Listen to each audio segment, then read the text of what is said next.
Lola, aalis na po ba kayo? Tanong ni Argos. Oo, apo. Kumain ka na dyan at ako ay magbebenta na muna sa palengke, saad ni Linda. Si Argos, isang binata na nawali sa kanya mga magulang noong siya ay 9 na taong gulang dahil sa isang malaking sunog na nangyari sa kanilang baryo. Si Aling Linda ang matandang babae na kumupkop sa kanya at naging pangalawang ina niya. Dahil masyado pa siyang bata noon ay hindi na niya maalala masyado ang itsura ng kanyang ina. Ngunit alam ni Argos sa kanyang puso na oras na makapagtapos siya ay sisimulan na niyang hanapin ang kanyang ina. Labis ang pagpapasalamat niya kay Aling Linda sa pagpapalaki sa kanya, ngunit nais rin niya na muling makapiling ang kanyang tunay na mga magulang. Hinatid ni Argos sa sakay ng tricycle si Aling Linda at dumiretso na umuwi upang tapusin ng kanyang mga takdang aralin. Ngunit bago pa man siya makauwi, ay hinarang ni Franz ang kanyang daanan at sinimulan siya asarin. Halimaw! Halimaw! Halimaw! Pangaasar na saad ni Franz. Dahil sa sunog noong bata pa si Margus, nasunog ang kalahating parte ng kanyang mukha. Iyon ang naging dahilan kung bakit hindi siya nakatakas sa mga panlalait sa kanya ng mga tao. At si Franz ang isa sa mga taong hindi siya tinitigilan laitin. Hindi mo ba ako titigilan, Franz? Hanggang ngayon ba naman na matatanda na tayo, ay lalaitin mo pa rin ako? Wala ka na ba talaga magawa matino sa buhay mo? Kaya palagi mo na lang kung inaasar tuwing magkikita tayo. Inis na saad ni Argos sa kanya sapagkat malapit na sila mag-18, ngunit patuloy pa rin ang palalait sa kanya ng binata. Ngumisi si Franz at sinabi, Kung ako ay may ganyang mukha katulad sa'yo, baka magtatago na lang ako sa bahay namin. Kasi kahit sarili ko ay kakatukutan ko, kaya kung ako sa'yo, mas mabuti pa na huwag ka na lumabas. Hindi maganda may naglalakad na mukhang halimaw dito sa baryo natin. Kinuyom na lamang ni Argus ang kanyang mga palad at huminga ng malalim. Nagsimula na siya maglakad papalayo kay Franz sapagkat ayaw na niya pakinggan pa ang mga sasabihin ng binata dahil alam niya na baka mas lalo lamang siya masaktan sa mga sinasabi nito. Tama yan! Magtago kang halimaw ka! Saad ni Franz, tsaka tumawa ng malakas. Tinakpan na lamang ni Argus ang kanyang mga tenga hanggang sa makarating siya sa kanilang bahay. Hindi niya alam kung kailan siya titigilan ng mga tao kakatawag sa kanya bilang halimaw dahil lamang sa malaking peklat sa kanyang muka. Napaiyak na lamang si Argus sa sulok ng kanilang bahay dahil labis siyang nasasaktan sa panalait ng mga tao sa kanya. Bumuntong hininga na lamang si Argus at tinapos sa lamang niya ang kanyang mga kailangan tapusin para sa kanyang pag-aaral. Nagsumikap si Argus at nakamit niya ang unang karangalan. Sa kabila ng panlalait sa kanya ng mga tao ay hindi iyon naapektuhan ng kanyang pag-aaral dahil alam niya na iyon na lamang ang maisusukli niya sa taong nagpalaki sa kanya at tumuring sa kanya bilang tunay na apo. Sobra siya nagpapasalamat kay Aling Linda sa pag-aalaga nito sa kanya, kaya nagpursige siyang mabuti at nag-aral ng mabuti. Habang papauwi na si Argus galing sa palengke kasi inutusan siya ni Aling Linda ay may humarang sa kanyang dadaanan. Mayabang ka na sa lagayan na yan? Kasi nakapagtapos ka na senior high school?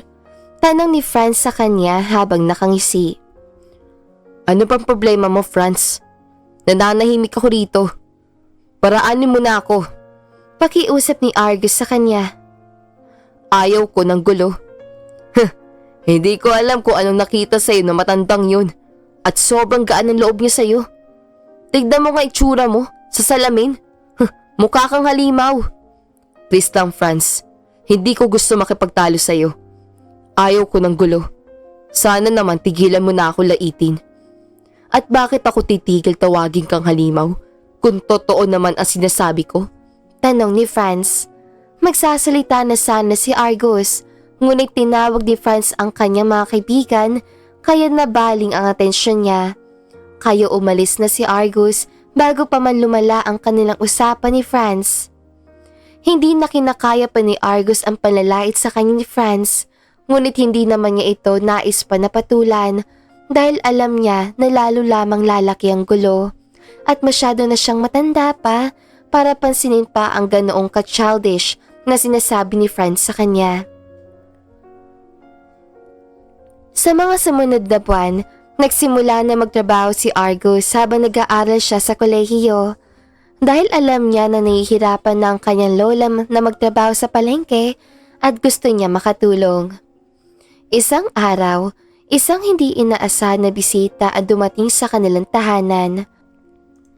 Isang magarbong sasakyan ang dumating sa isang pamilyar na ginang ang lumabas sa sasakyan. Nalaman ni Argus na hinahanap pala ng babae ang kanyang nawawalang anak na nawali sa kanya ilang taon na ang nakalipas. Nabigla na lamang si Argus nang yakapin siya ng babae at tawagin siya nitong anak. Doon na pagtanto ni Argus na iyon ang kanyang ina, kaya agad naman niya itong niyakap pabalik. Kaya pala pamilyar kay Argus ang kanyang muka dahil siya ang matagal niyang hinahanap na magulang. Pagkatapos ng eksena niyon sa labas sa kanilang bahay, pinatuloy ni Argus ang kanyang ina sa loob ng kanilang munting tahanan at ipinakilala ang kanyang lola na kumupkop sa kanya noong mga panahon na hindi niya alam ang kanyang gagawin at pupuntahan. Ikinuwento ni Aling Linda sa kanyang ina kung gaano kasipag si Argus sa pag-aaral at kung gaano kamasanurin na binata. Pagkatapos ang kanilang mahigit na 1 oras sa pagkukwentuhan ay sinabi ng ina ni Argus ang kanyang sadya doon. Nais na niya kunin si Argus upang tumira kasama niya. Naging emosyonal naman si Argus dahil napamahal na rin siya kay Aling Linda at tinuturing niya ito na parang pangalawang magulang. Inalok ng kanyang ina na tumira si Aling Linda sa kanila pero tumanggi ang matanda kaya hindi na nila ito pinilit pa. Nakiusap si Argus kung pwede na bukas na lang siya sunduin ng kanyang ina dahil nais niya makapiling sa Aling Linda sa huling pagkakataon. Pumayag ang kanyang ina at labis na nagpasalamat kay Linda bago tuluyan na umalis. Halos maiyak na si Argus dahil bihira na niyan makakasama ang tinuturing niyang ina. Ipinagluto at niligpit ni Argus ang buong bahay nila.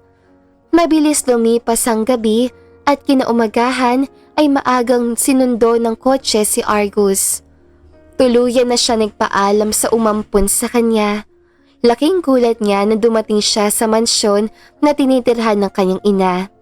Hindi niya labis maisip kung gaano naging kayaman ang kanyang ina nitong mga nakalipas sa taon. Nang makita na niya ang kanyang ina ay agad niya itong niyakap. Naikwento ng kanyang ina kung ano ang mga nangyari sa kanya nitong mga nakalipas sa taon at kung paano niya pinahanap si Argus sa loob ng ilang taon. Alam ko na hindi magiging madali ang pag-adjust mo dito, lalo na at ilang taon ka nawalis sa akin. Pero sisiguraduhin ko na babawi ako sa iyo bilang nanay mo. Saad ng kanyang ina at niyakap na mahigpit si Argus. Napangiti na lamang si Argus at niyakap pabalik ang kanyang ina. Sa mga lumipas sa linggo ay kinausap si Argus ang kanyang ina kung nais ba niya ipatanggal ang kanyang peklat sa muka.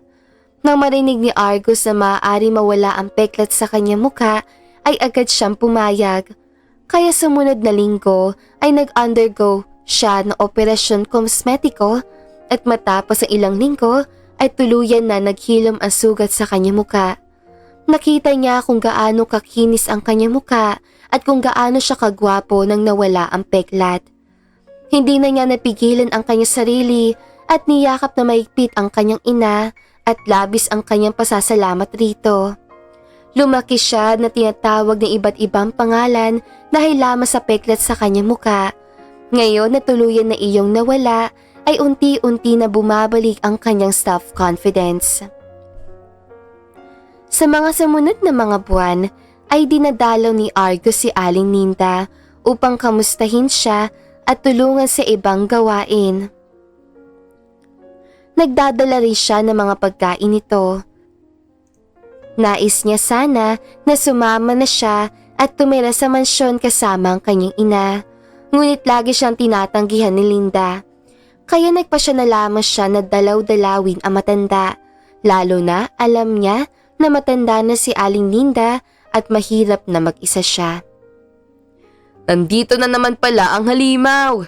Pangaasar ni Franz sa kanya. Lumingon si Argus upang tignan si Franz. Hanggang ngayon ay hindi mo pa rin ba talaga ako titigilan? Baka sa mukha ni Franz ang gulat na makita niya na nawala na ang malaking peklat sa mukha ni Argus. Hindi niya labis maintindihan kung bakit hindi na mukhang halimaw ang taong kinasusuklaman niya. Ano nangyari sa mukha mo? Bakit mukhang gulat na gulat ka?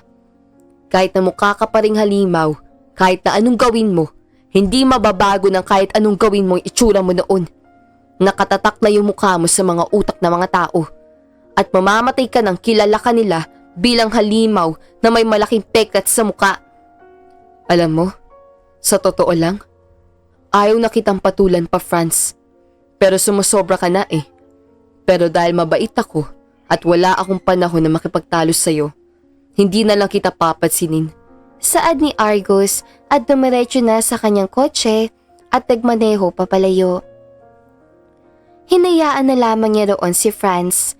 Hindi niya labis maintindihan kung bakit hanggang ngayon ay kinasusuklaman pa rin siya ng binata. Hindi niya maunawaan kung saan nanggaling ang galit ito sa kanya.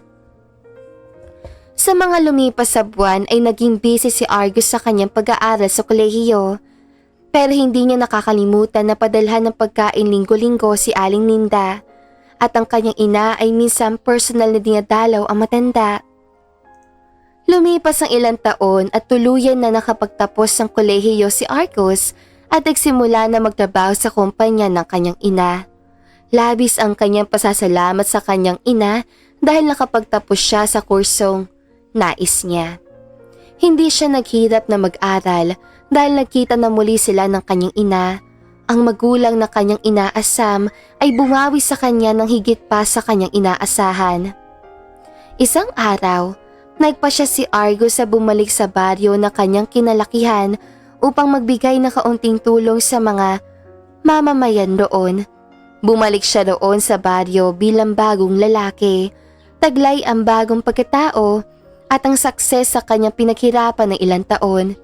Samantalang nabalitaan niya na ang buhay ni Franz ay mas lalong naging mahirap.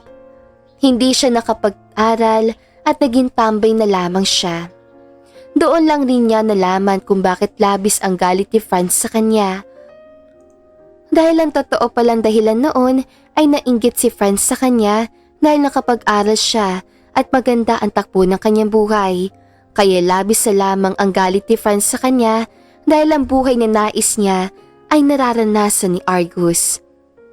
Habang nagbibigay ng tulong sila Argus ay napansin niya na nasa isang gilid lamang si Franz kaya lumapit siya dito upang magbigay ng tulong.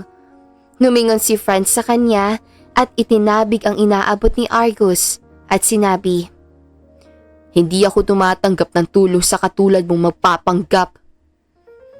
Aalis na sana si Franz, ngunit bago siya umalis ay may ibinulong si Argus sa kanya. "Ang peklat ko ay wala na sa aking muka, ngunit nasa puso mo na." Pagkatapos noon ay pinulot ni Argus ang relief goods at ibinigay sa ibang tao na nakapila na nangihingi ng kanyang tulong. Hinayaan na lamang ni Argus na umalis si Franz at nagpatuloy siya mag-abot ng tulong sa mga tao. Labis ang pasasalamat nila sa kanya dahil sa kanyang pagbibigay ng mga ayuda. Pagkatapos ng mahabang araw ay natapos na rin ang pagbibigay ng ayuda ni Argus. Napagdesisyonan ni Argus sa sikretong bigyan ng scholarship si Franz upang makapag-aral siya sa kolehiyo.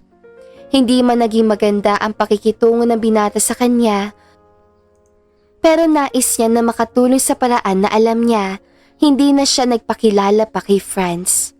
Tumulong si Argus sa mga taong lumalapit sa kanya na humihingi ng tulong. Labis ang pasasalamat ng tao sa kanya. Gusto lamang niya gumanti ng tulong dahil siya rin ay minsan napunta sa sitwasyon kung kailan walang-wala siyang pera. At dito na nga po nagtatapos ang magandang istoryang ito. Maraming salamat mga kakwentuhan! Huwag niyong kalimutan mag-like at subscribe at pindutin na rin ang notification bell para lagi kayong updated sa ating kwentuhan. Hanggang sa muli, paalam!